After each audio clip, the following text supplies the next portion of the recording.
Bridget,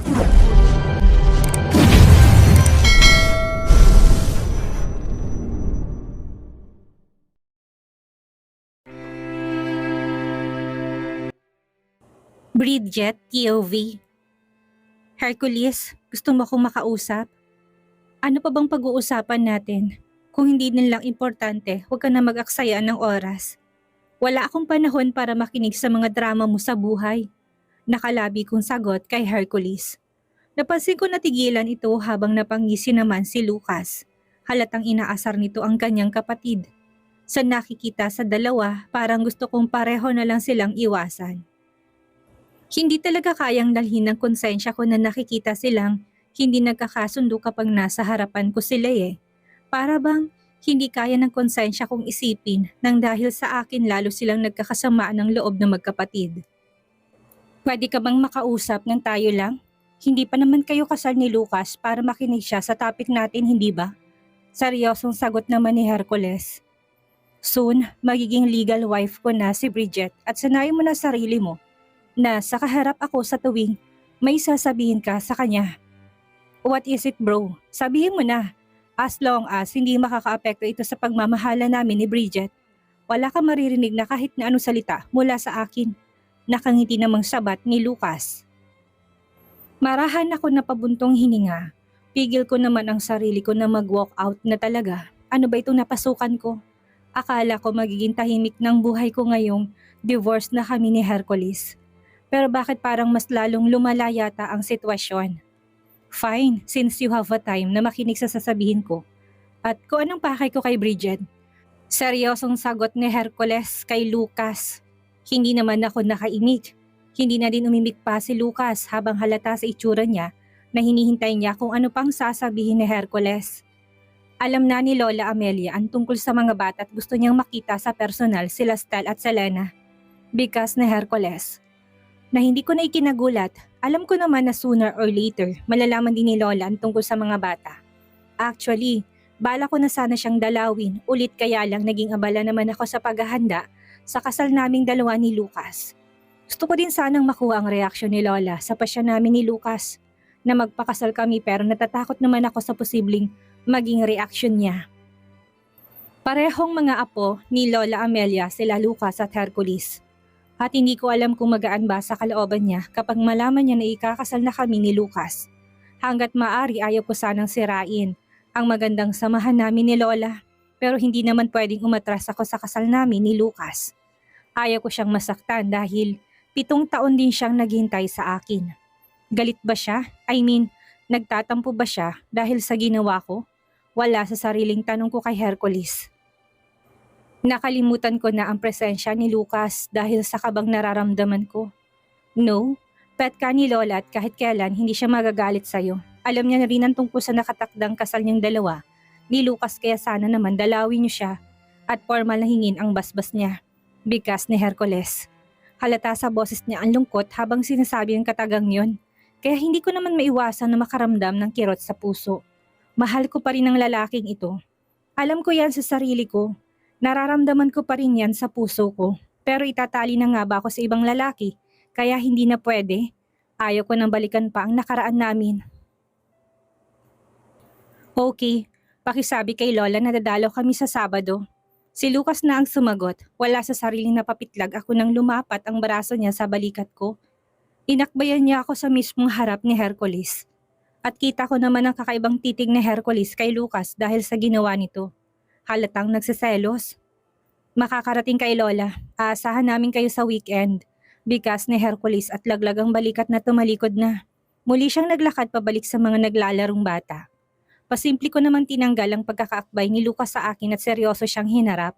Sa weekend na kaagad, makakasama ka ba? Kaagad na tanong ko sa kanya.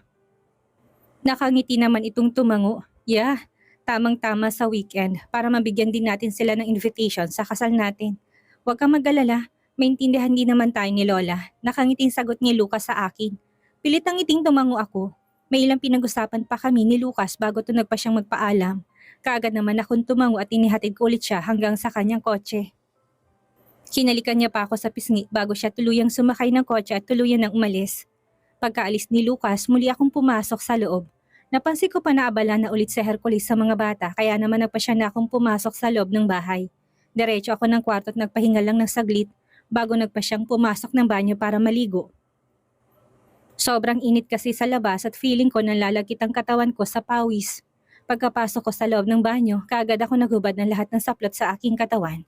Binuksan ang tubig sa shower at kaagad na itinapat ang hubad kong katawan sa tubig. Ginawa ko lang lahat ng routine ko sa paliligo ko and after 30 minutes natapos din. Pinatuyo ko ang aking katawan gamit ang kulay puting malinis na towel bago ako nagpasyang lumabas ng banyo ng walang saplot.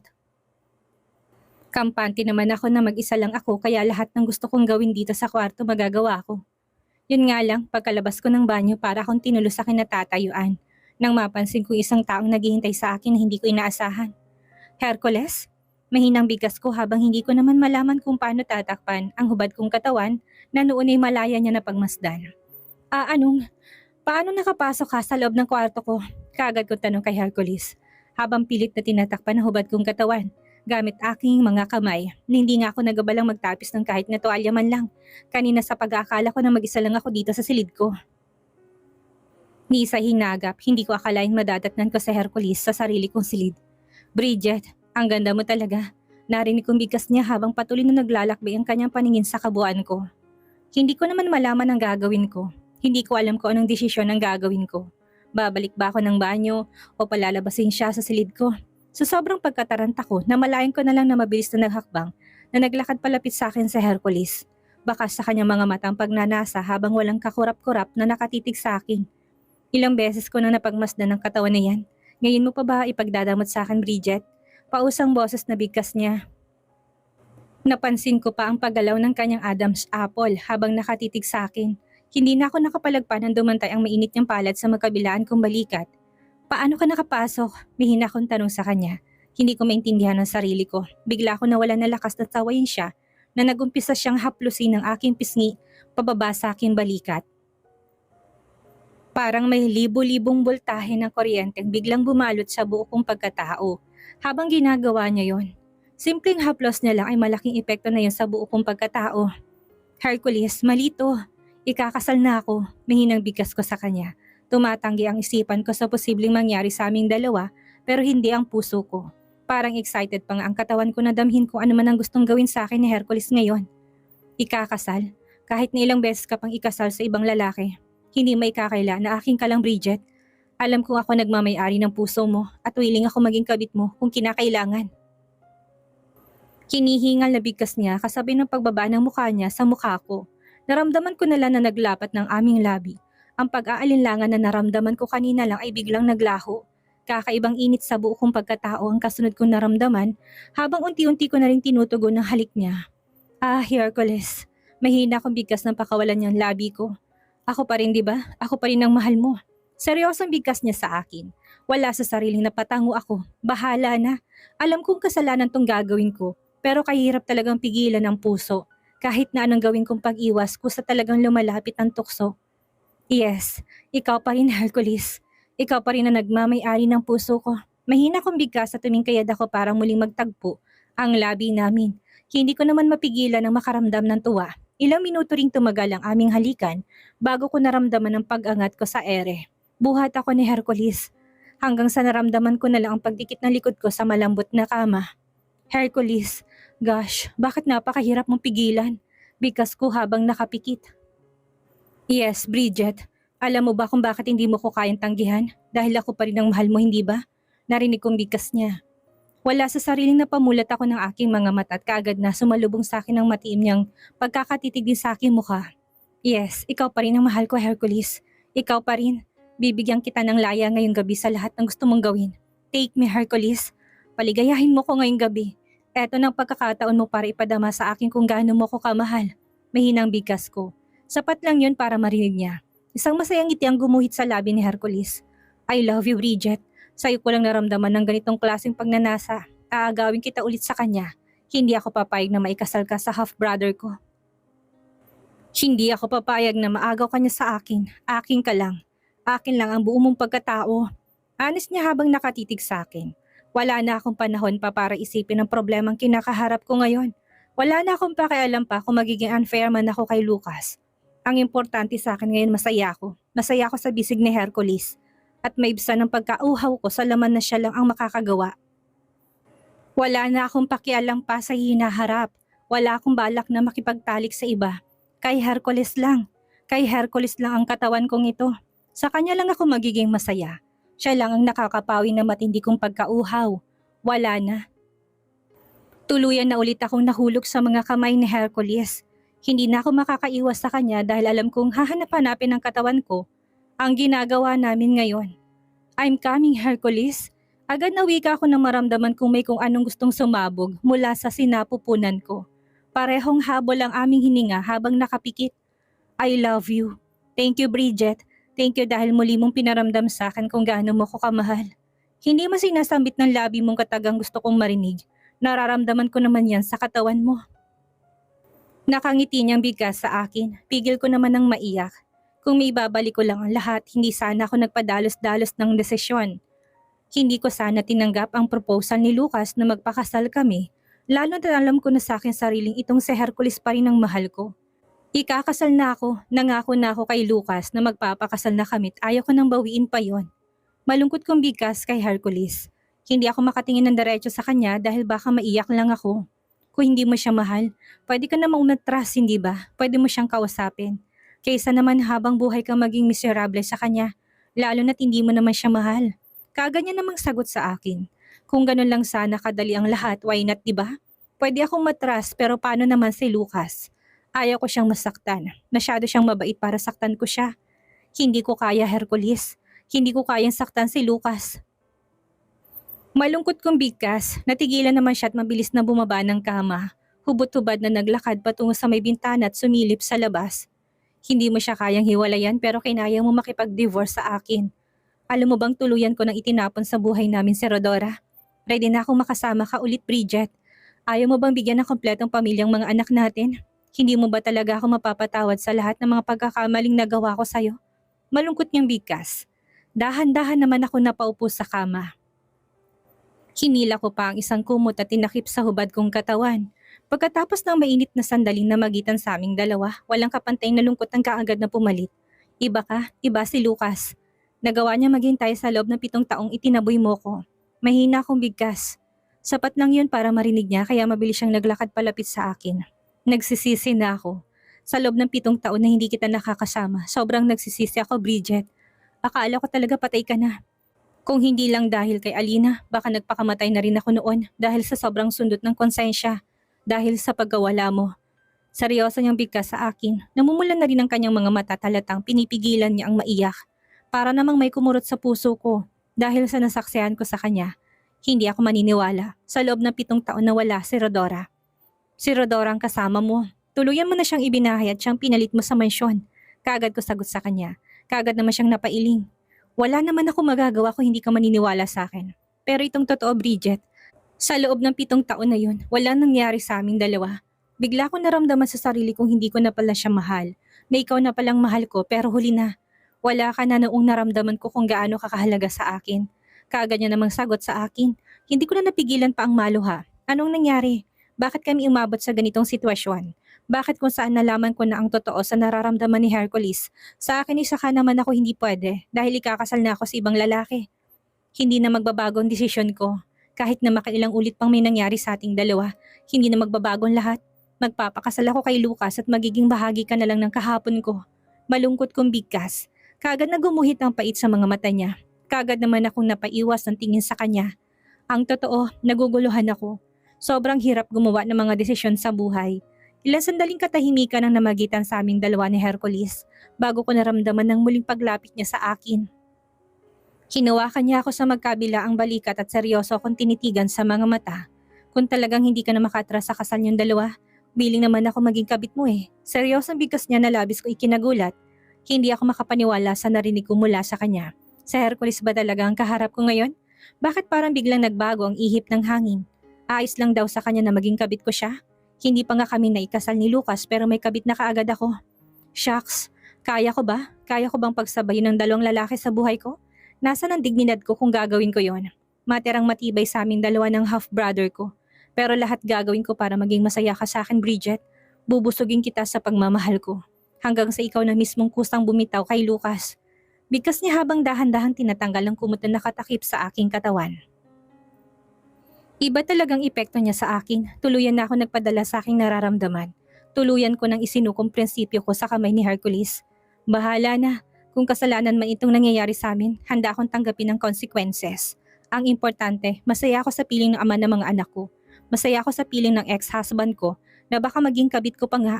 Mabilis na lumipas ang 2 araw. Kasalukuyan kami nasa loob ng kotse habang tinatahak namin ang daan patungo sa bahay ni Lola Amelia.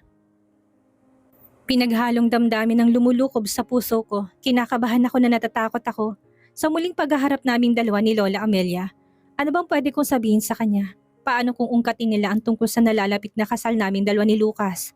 Ano ang isasagot ko? Na nagmamahalan kaming dalawa ni Lucas? Kaya pumayag akong pakasal sa isa sa mga apo niya?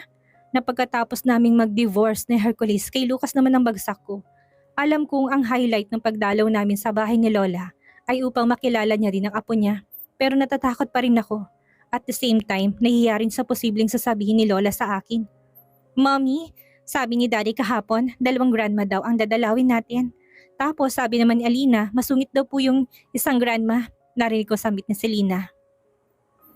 Umandar na naman ang kanyang pagiging mausisa. Wala sa sariling napatingin ako kay Lucas na kanina patahimik. Simula na sinundo niya kami sa bahay, hanggang ngayon ay halos ayaw nito magsalita. Isa pa ito sa dahilan kung bakit ako kinakabahan ngayon. Alam niya kaya na sa bahay ko nagpalipas ng gabi sa Hercules 2 days ago. May nagsumbong kaya sa kanya? Nagigilty na naman ako. Nung gabing yon, wala kaming ibang ginawa ni Hercules kung hindi magpakasaya sa isa't isa. Talo pa namin ang bagong kasal sa pagkasabik sa isa't isa. Hindi nga ako nakapasok sa opisina kinabukasan dahil sumasakit ang buo kong katawan. Halos magdamag ba naman kaming nagtalik ni Hercules eh. Kahit sino maubusan din talaga ng energy. Hanggang ngayon, ramdam ko pa rin ang balakang kong pangangalay. Ewan ko ba, talo pang nakadrugs ni Hercules nung gabing yon. Napakahilig talaga, which is first time na ginawa niya sa akin. Dati kasi nung nagsasama pa kami. Bilang isang mag-asawa, pagkatapos niya makaraos, umaalis na kagad siya. Para siyang dering-dering basta na lang akong iniiwan. Pero biglang nagbagong lahat ngayon. Pinaparamdam niya talaga sa akin kung gaano ko kahalaga sa kanya. Kung hindi lang ako naawa kay Lucas, baka umatras na ako sa kasal namin eh. Kaya lang ayaw ko rin talaga siyang bigyan ng false hope. Nakakakonsensya rin kasi. Ilang beses na rin kasi ako nakipag-sex kay Hercules na hindi dapat mangyari. Babe, hey babe, naputo lang ako sa pagmumuni-muni nang maramdaman kong paghawak ni Lucas sa kamay ko. Wala sa sariling napatitig ako sa kanya. Tulala ka na naman dyan. Ilang araw na kitang napapansin na wala ka sa sarili mo ah. May problema ba? Nagtatakang tanong ni Lucas sa akin. Napakurap pa ako na makailang ulit bago pilit nang ngumiti. Ha? May iniisip kasi ako eh. Problema sa opisina? Tama, problema sa opisina. Nautal kong bigkas sa kanya sabay iwas ng tingin. Nagigilty talaga ako kay Lucas. Wala siyang ibang ginawa ko hanggang mahalin ako ng buong puso. Pero hindi pa man kami kasal, nagawa ko na siyang lokohin. Huwag mo munang isipin ng tungkol sa opisina. Malapit nang bumalik si Kuya Clifford. Mo hindi ba? Masusolusyonan din kaagad yan. Nakangiti niyang bigkas sabay pisil sa palad ko. Tipil lang akong tumango bago ko inilibot ang tingin sa paligid. Nandito na tayo? Nagtataka kong tanong kay Lucas nang masilayan kong isang familiar na lugar. Nandito na kami sa parking area ng bahay kung saan nakatira si Lola Amelia. Gaano ba katagal ako nawala sa sarili ko tang pagdating dito sa bahay ay hindi ko man lang namalayan. Yes, nagulat nga ako eh. Kanina pa nagsasalita sila si Lynn at Stel. Wala ka man lang reaksyon. Nakangiti niya sagot sa akin. Kaagad naman ako napayuko. Sorry Lucas, pasensya ka na talaga ako napapansimula ako sa sarili ko. Nitong mga nakaraang araw ha? May mga gumugulo kasi sa isipan ko eh. Kaagad kong bigkas sa kanya. Ayos lang. Pero sana kapag ikinasal na tayo, huwag kang ganyan. Kakausapin ko ang Kuya Clifford mo pagdating niya. Makikiusap ako sa kanya na siya na ulit ang mag-handle ng kumpanya niyo. Ramdam ko kasi na medyo nahirapan ka rin eh. At ayaw ko namang mawalan ng time sa akin ng asawa ko. Nakangiti niyang bigkas sa akin. Pilit ko namang ngumiti. Kung alam niya lang, kayang-kaya kong obligasyon ko sa kumpanya namin at ang dahilan kung bakit ako natutulala ngayon ay dahil sa half-brother niya. Ano kayang mararamdaman ni Lucas kapag nalaman niya na patuloy pa rin ang ugnayan namin dalawa ni Hercules? Isusumpa niya kaya ako? 2 araw na rin kami hindi nakita ni Hercules dahil umiiwas ulit ako sa kanya pero sobrang namimiss ko na rin naman siya. Aminado rin ako na hindi ako masaya kapag magkasama kami ni Lucas. Pupunta din kaya si Hercules dito sa bahay ni Lola Amelia? Makikita kaya ulit kami ngayong gabi? Heist, bakit ganito? Biglang nakakaramdam ng excitement ang puso ko sa tuwing iniisip ko na posibleng magkikita kaming dalawa ni Hercules ngayong gabi. Nababaliw na nga ata ako. Kasama kong fiancé ko si Lucas pero ibang lalaking laman ng isipan ko. Napaka-unfair ko talaga kay Lucas. Hindi ko alam kung makakatagal ako sa ganitong sitwasyon. So, let's go? Tsak na hinihintay na tayo ni Lola. Nakangiting pagyaya sa akin ni Lucas. Alanganin naman akong tumango, nilingon ko pa ang dalawa kong anak na abala. Ang mga mata sa kakamasid sa buong paligid. Alam ko magugustuhan din nila ang lugar na ito. Alam ko ring matutuwa si Lola Amelia kapag makita niyang dalawa niyang apo sa tuhod. Si Hercules kaya? Yes, si Hercules. Kahit na miss ko na siya, sana wag na muna siyang dumating. Hindi pa ako ready na muli siyang makaharap, lalo na ngayon sa paligid lang si Lucas. Ang mga apo ko, Diyos ko, ang mga apo ko, ang cute at ang ganda nila. Narinig kong bigkas ni Lola Amelia habang pinakatitigan niya ang dalawang bata sa harapan niya. Nandito kami sa kanilang silid habang naririnig ko naman ang mahinang paghikbi ng ina ni Hercules na si Mrs. Susan Monblanc. Ang dati kong biyanan na ayaw sa akin. Siya ang sumalubong sa amin kanina sa labas. Nakangiti siya sa akin na labis kong ipinagtaka. Noon, kapag nagkakasalubong ang landas naming dalawa, palagi kasi siyang nakabusangot sa akin eh. Pero iba kanina. Iba ang ngiti niya at hindi ko na rin nakikitang bagsik sa mga mata niya. Katulad noon tuwing nakakaharap ko siya. Nauna na siyang nag-welcome kina Selena at Stel. Hindi ko alam kung totoo ba ang luha niya or ang tuwa na pinapakita niya ngayon. Basta, ayaw ko pa rin magtiwala sa kanya. Masyadong traumatic ang pinagdaanan ko noon sa mga kamay niya. Lola, kamusta po kayo? I miss you din po. Narinig ko sambit ni Selena kay Lola Amelia. Lalo namang napaiyak ang matanda, ni hindi ko na nga mabilang kung ilang beses niyang pinupog ng halik ang mga bata. Mga apo ko, salamat naman at dinalaw niyo ako dito. Salamat naman at binigyan kami ng chance ng mommy niyo na makita at makilala kayo. Nagagalak na bigkas ni Lola Amelia. Hindi ko naman napigilan ng pagguhit ng masayang ngiti sa labi ko. Ang agam-agam na bumabalot sa puso ko. Kani-kanina lang inapalitan ng tuwa.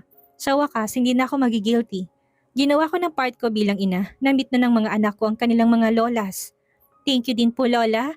We love you din po. Narinig kong bigas ni Stel.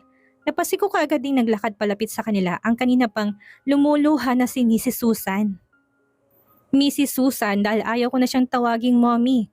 Kahit na ina siya ni Hercules, malaki pa rin ang tampo ko sa kanya. Sariwa pa rin sa isipan kong pangahamak at pangalipustang ginawa niya noon sa akin. Alam kong galit ako pero nangyakapin ni Mrs. Susan ang mga anak ko. Habang lumuluhay parang biglang napawi ang galit kong naramdaman ko sa kanya. Humagulhol ba naman ng iyak eh. Biglang nawala siya poise kaya nagpa siya akong maglakad patungo sa pintuan. Hindi ko kayang nakikita ko. Feeling ko din kasi ang sama-sama ko. Nagawa kong ipagkait sa kanila ng makilalang apo nila sa loob ng mahigit na 6 na taon. Babalik na lang siguro ako kapag tapos ng iyakan portion.